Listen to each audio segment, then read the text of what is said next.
이사야 19장 11절에서 15절 보겠습니다. 소환의 방백은 어리석었고 바로의 가장 지혜로운 모사의 책략은 우둔하여졌으니 너희가 어떻게 바로에게 이르기를 나는 지혜로운 자들의 자손이라 나는 옛 왕들의 후예라 할 수 있으랴. 너희의 지혜로운 자가 어디 있느냐? 그들이 만군의 여호와께서 애굽에 대하여 정하신 뜻을 알 것이요 곧 내게 말할 것이니라. 소환의 방백들은 어리석었고 노베 방백들은 미혹되었도다. 그들은 애굽 종족들의 모퉁이 또리건을 애굽을 그릇가게 하였도다. 여호와께서 그 가운데 어지러운 마음을 섞으셨으므로 그들이 애굽을 매사에 잘못 가게 함이 취한 자가 토하면서 비틀거림 같게 하였으니 애굽에서 머리나 꼬리며 종려나무 가지나 갈대가 아무 할 일이 없으리라. 오늘 말씀의 제목은 어리석은 방백들입니다. 어제는 나일강으로 풍요로워진 애굽이 세상의 주관자이신 하나님을 모르니 우상을 섬기며 거만함으로 하나님께서 그들이 의지하는 나일강을 마르게 하심으로 그들의 산업이 몰락하게 되었습니다. 그래서 애굽 사람들이 근심하게 될 것이라는 예언의 말씀을 했어요. 맞습니다. 하나님께서는 애굽뿐만 아니라 모든 인생에게 나일강과 같은 좋은 환경을 주시고 그것으로 이 세상을 살아가게 하셨어요. 인생은 그러한 하나님의 은혜를 생각하고 그 좋은 환경을 하나님께서 기뻐하시는 뜻대로 잘 사용하며 살아야 하는데 그것들을 자기가 이룬 것처럼 우쭐하고 자랑하고 그로 인해 하나님을 잊게 되면 하나님께서 도로 거두어 가신다는 사실을 알아야 합니다. 그렇다고 길이 없는 것은 아니에요. 선지서를 통해서 계속 말씀하시기를 회개하고 하나님 앞에 다시 나오면 모두 용서해 주시고 회복시켜 주신다고 했습니다. 우리가 계속 이사야서를 통해서 교훈을 받을 텐데요. 결국 하나님께서 요구하시는 것이 이것이에요. 회개하고 돌아와서 맡긴 사명 잘 감당하라는 것입니다. 어제 애굽의 나일강을 말려버리심으로 그들의 산업을 몰락시키신 내용에 이어서 오늘 본문에서는 애굽의 지도자들에 대한 심판 예고입니다. 11절에 보면 소환의 방백은 어리석었고 바로의 가장 지혜로운 모사의 책략은 우둔하여졌으니 너희가 어떻게 바로에게 이르기를 나는 지혜로운 자들의 자손이라 나는 옛 왕들의 후예라 할 수 있으랴. 소환은 더베 그리고 눕과 함께 애굽의 3대 도시 중 하나입니다. 이 도시 출신의 지도자들은 애굽의 실제적인 권력자들이었어요. 이사야는 이들 지도자들이 스스로의 지혜를 확신하면서 하나님의 심판으로 인해 황폐화되어가는 애굽의 안정을 회복하려고 많은 노력을 하지만 오히려 모든 산업이 점점 더 피폐해가고 국방력 또한 점점 더 약화될 것이며 그로 인해 바로에게 그들의 지혜를 자랑할 수 없게 될 것이라고 조롱하듯이 예언하고 있는 것입니다. 애굽이라는 나라가 크다 보니 곳곳에서 바로에게 모략을 내어놓는 사람들이 많이 있었습니다. 하지만 그 모든 대책이 우둔하고 어리석었어요. 나일강은 마르고 흉년이 오고 경제적으로 나라가 망가지고 있는데 무엇 하나 제대로 된 모사와 책략을 내어놓지 못하고 있다는 사실입니다. 왜죠? 이 일이 하나님의 심판이라는 사실, 즉 원인을 모르기 때문입니다. 하나님을 모르니 바른 책략을 내어놓지를 못하는 거예요. 세상은 하나님의 손길을 깨닫지 못하지만 우리 성도들은 깨달아야 합니다. 개인이건 단체이건 나라이건 교만해지면 하나님께서 반드시 간섭하세요. 특히 성도나 교회는 그의 사랑하시는 자녀이기 때문에 더욱 철저하게 간섭하십니다. 그러니 하나님께서 모든 일에 직접 관여하신다는 사실을 의식하는 사람은 어떤 환경이나 상황이 하나님께서 하시는 줄 알아서 말씀에 비추어 회개할 일에 회개하고 실천해야 할 일에 순종할 때에 하나님께서 지혜를 주심으로 해결할 수 있는 것입니다. 이사야는 스스로 세상에서 가장 지혜롭다고 여기는 그 사람들의 한계와 부족함을 지적하면서 동시에 하나님께서 이 세상을 다스리시고 계신다는 사실을 당시의 남유다 백성과 모든 세대의 성도들에게 알리고 있는 거예요. 12절입니다. 너의 지혜로운 자가 어디 있느냐? 그들의 만군의 여호와께서 애굽에 대하여 정하신 뜻을 알 것이요 곧 내게 말할 것이니라.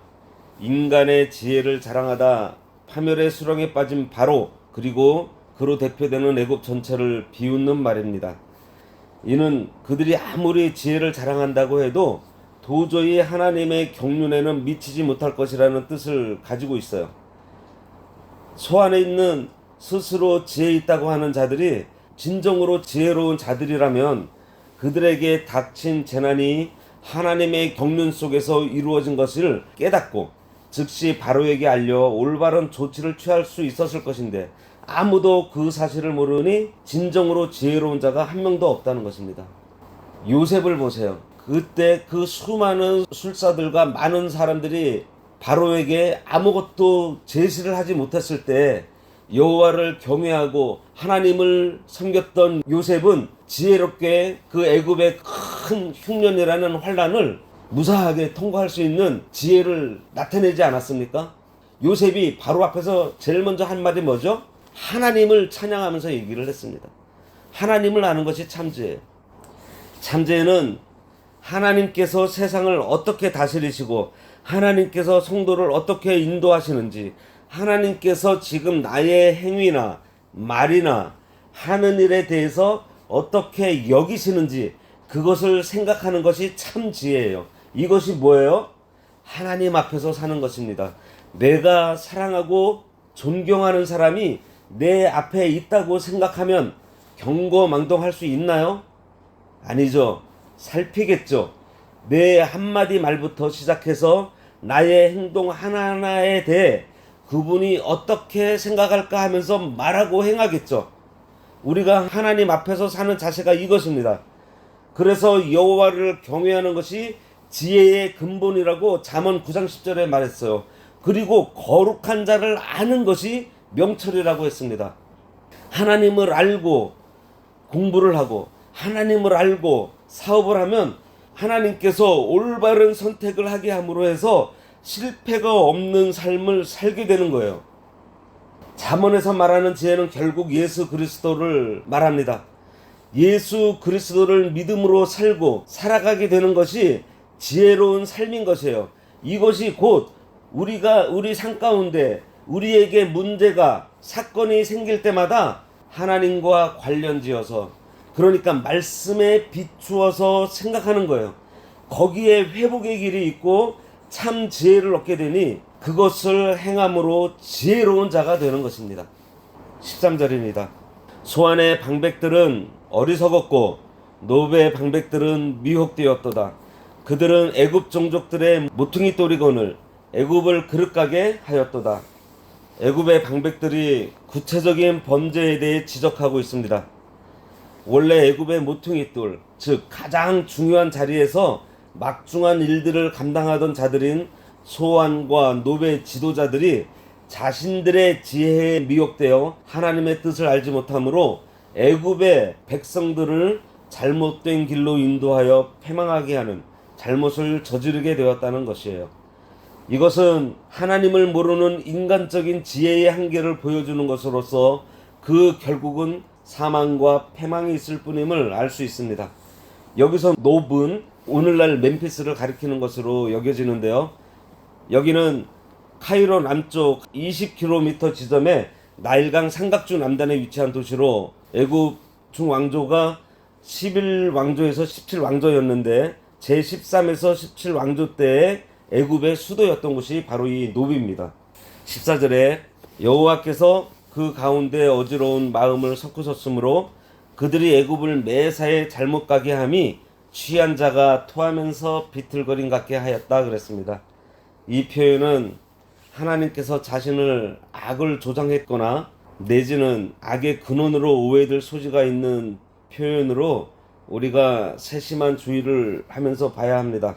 여기는 어지러운 마음이라고 되어 있지만 이전 성경에는 사특한 마음이라고 되어 있어요. 그러니까 여호와께서 사특한 마음을 방백들에게 넣어 주었기 때문에 애굽 백성들이 잘못된 길로 가게 되었다는 의미가 되어 하나님께서 악을 조장했기 때문에 벌어진 일이라고 생각할 수 있다는 것입니다.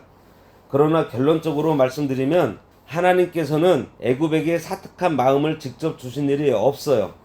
다만 하나님께서는 애굽 사람들의 타락한 본성을 그대로 방치하신 것일 뿐입니다. 우리가 수예배 때 로마서 지금 보고 있죠. 로마서 1장 28절에 이런 말씀이 있어요. 또한 그들이 마음에 하나님 두기를 싫어하며 하나님께서 그들을 그 상실한 마음대로 내버려 두사 합당하지 못한 일을 하게 하셨다 그랬습니다. 따라서 애굽의 멸망의 책임은 그들 자신에게 있는 거예요. 복음의 수용과 거절이라는 측면에서 적용해 본다면 복음의 내용을 듣고서 구원의 믿음에 이르는 것은 전적인 하나님의 은혜이고요. 복음의 내용을 거절해서 결국에 사망에 이르는 것은 타락한 인간 본성의 교만함으로 인한 것이라 할 수 있습니다. 본문에서 애굽의 경우는 후자의 경우로 그들이 악한 길을 좋아하며 따라갔다는 것을 의미해요. 다시 말해서 이 표현은 하나님께서 잘못된 길로 가는 애굽을 방치하시고 은혜 주시기를 거절했다는 의미의 적극적인 표현이라고 볼 수 있습니다. 15절입니다. 애굽에서 머리나 꼬리며 종려나무 가지나 갈대가 아무 할 일이 없으리라 그랬습니다. 이 말씀은 우리가 어제 본 10절과 동일한 내용의 말씀이에요. 여기서 머리와 꼬리는 지도자들과 일반 백성을, 종려나무와 갈대는 부자와 가난한 자를 상징적으로 표현한 것으로 이 말씀은 하나님이 내리신 전쟁으로 인해 애굽의 모든 사람들이 도탄에 빠져 어떠한 대책도 마련하지 못할 것이라는 뜻입니다. 어느 누구 하나 황폐된 애굽이 어떻게 나아갈 수 있는지에 대해서 아무것도 제시할 수 없는 지혜의 진공 상태에 빠져버리게 된다는 거예요. 1절에 종교 지도자들이 용기 잃게 되는 것, 8절과 9절에서의 산업이 망하고, 그리고 11절에서 나오는 그들의 모사들의 어리석음, 이 모든 상황들은 애굽의 국력이 완전히 바닥났다는 것을 보여주기에 충분합니다. 그러니 뭐예요? 아무것도 할 수 있는 일이 없다는 거예요. 일이 없어졌다는 거예요. 하나님께서 애굽에게 참 많은 것으로 채워주셨는데 그것을 잘 사용해서 하나님 기쁘시게 하지 못하고 바르게 사용하지 못하니 아예 일이 없게 만드신 것입니다. 성도인 우리는 지혜를 소유한 자들입니다. 아니, 지혜이신 예수님께서 우리 안에 계시기 때문에 내가 살려고 하지 말고 내 안에 계신 예수 그리스도로 살아가면 최고의 지혜로 우리의 삶을 예수님께서 이끌어 가세요. 이게 무언가 하면은 성령님께서 우리 안에 내주에 계시는데 성령님께서는 말씀으로 역사하십니다. 그러니 우리는 말씀을 늘 묵상하며 우리 삶의 모든 것에서 말씀에 비추어 사는 삶을 살아가는 것. 그럴 때에 성령님께서 그 말씀에 반응하시면서 우리 안에 계신 예수님께서 나를 살아가게 하는 바로 이것입니다. 그래서 우리는 내 안에 계신 예수님으로 사는 그러한 삶, 이것이 바로 믿음으로 사는 삶이에요. 기도하겠습니다. 내 안에 참 지혜 되시는 예수님께서 계시오니 내가 사는 것이 아닌 내 안에 계신 예수님께서 나를 살아 지혜로운 길을 걷고 명철한 판단을 하여 하나님의 선하신 뜻을 나타내도록 우리의 믿음을 굳게 세워주시기 원하오며 예수님의 이름으로 기도드리옵나이다. 아멘. 하늘에 계신 우리 아버지여, 이름이 거룩히 여김을 받으시오며 나라가 임하시오며 뜻이 하늘에서 이루어진 것 같이 땅에서도 이루어지이다. 오늘날 우리에게 일용할 양식을 주옵시고 우리가 우리에게 죄 지은 자를 사하여 준 것 같이 우리 죄를 사하여 주옵시고 우리를 시험에 들게 하지 마옵시고 다만 악에서 구하옵소서. 대개 나라와 권세와 영광이 아버지께 영원히 있사옵나이다. 아멘.